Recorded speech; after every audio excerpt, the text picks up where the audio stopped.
আজকে মা করলো পেঁয়াজ পোস্ত, এই যে পেঁয়াজ পোস্ত নাতিদের জন্য, ওই যে গম্ভীরভাবে পেঁয়াজ পোস্ত হচ্ছে। আর এখানে বসেছে ডাল, ডাল সিদ্ধ হচ্ছে। একটু পাতলা হলো না, আর একটু ঘন মানে আটবে না। মা করলো পেঁয়াজ পোস্ত, এবার আমি করবো পনির। পানির পানির পানির কটা বেগুন আছে, বেগুন সর্ষে করে দিলেও তো হয়। কেউ খাবে না মানে আমরা খাবো তো, এটে যাবে।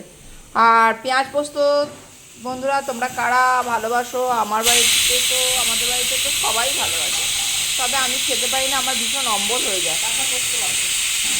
আজকে সুজির উপমা খেয়ে আমার যথারীতি অম্বল হয়ে গেল।